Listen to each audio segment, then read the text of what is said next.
Eden Zero is back, and this chapter was insane. I did not see, like, half the shit that happened coming. I guess we should start out from the beginning, where I guess it's now Director Noah instead of President, I guess, okay, is being flustered by the fact that Rebecca is in a swimsuit. Yeah, so apparently he can't handle that kind of thing, which is kind of weird, knowing his personality and all. And just like me, everyone else in the Eden Zero crew is also confused because they're trying to wait. So you're the director of the Sakura Cosmos, and Numbra is the director of the AO Cosmos? Her only response to that is, well, I'm an old model. Yeah, that doesn't help at all. And basically, their decision is, yeah, we're not going to explain any of that. It is just how it is in this world, and you're just going to have to accept it. Okay. She, of course, confronts Noah for, using Rebecca as bait, basically. And his response to that is, oh, yeah, that sounds like something I would do. And Rebecca originally was defending him, but then goes, what? Noah? What the hell? So, yeah, Noah hasn't changed. That's good.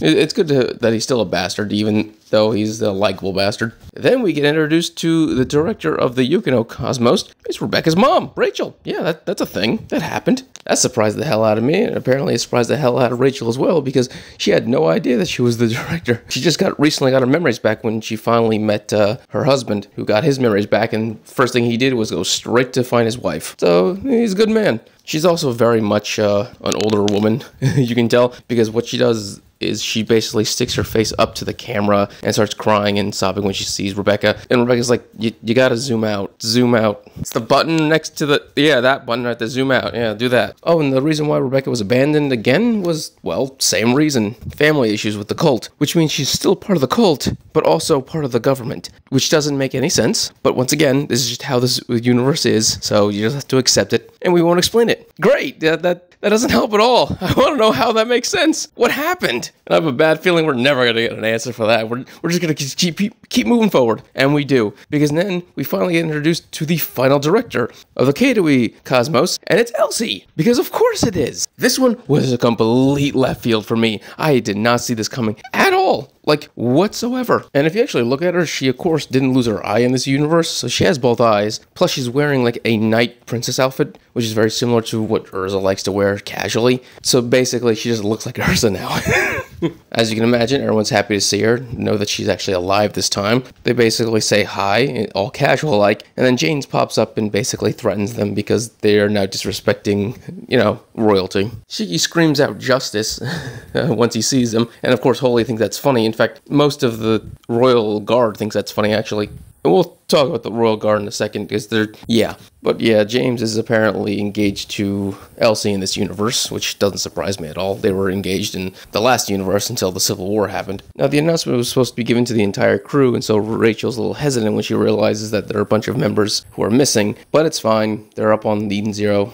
They wanted to keep it safe while everyone else went down to the ocean floor. Noah then does a proper introduction saying that they are the 4 directors of the Shiki Cosmos, and Holy introduces the Interstellar as the military branch of the government, and also points out that apparently James was Justice and a part of the Interstellar, and also Elsie was a pirate. Elsie is completely confused about this one, not understanding how she could possibly ever be a pirate, but of course her former crew and now Royal Guard completely agree with that. They also make fun of the fact that James used to be known as Justice, but Jesse is there. Like, I understand that Jesse was originally loyal to James as his spy, but the fact that he's... Okay, this is a Homer's mom all over again, Madame Kirinai. This is just... Why? And no one says anything about it either. It's just completely... Well, I guess the only person who would know would be James and Elsie, and both their memories are gone, so... Yeah, no, this is just gonna be swept right under. But yeah, the whole point of this meeting is the simple fact they want to take down the Enans 1, and they need the Eden 0 to do it, which makes perfect sense because they're both ships that have technology that's 20,000 years in the future. So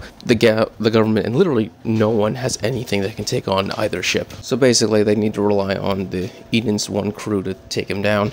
And the fact of the matter is that they need to do this like right now because the Eden's 1 and Void have been collecting Mother's ether. They are this close to finding her and basically killing her.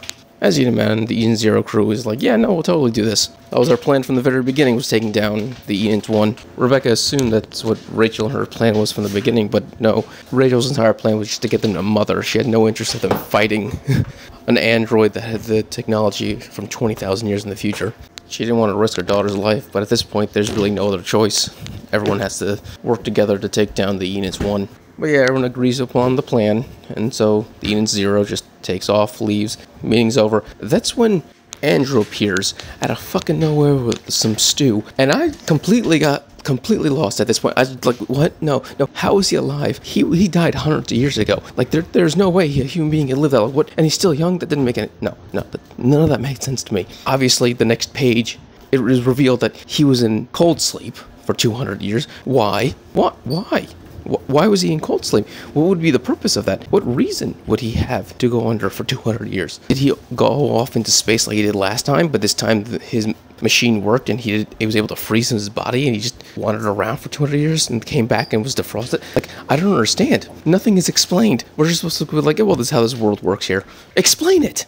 This chapter is both amazing and frustrating at the exact same time. And so the chapter ends off with all of the directors with their significant others basically in love, and Noah is being made fun of because he's a bachelor. Not gonna lie, weird and confusing way to end the chapter, but hey, this whole entire chapter has been weird and confusing, and they don't feel like answering any questions, so you know what? Fuck it. Let's just go with it. Alright, if you enjoyed this video, please subscribe, give it a thumbs up so you enjoy more Eden Zero and other anime things. Thank you. Have a great day.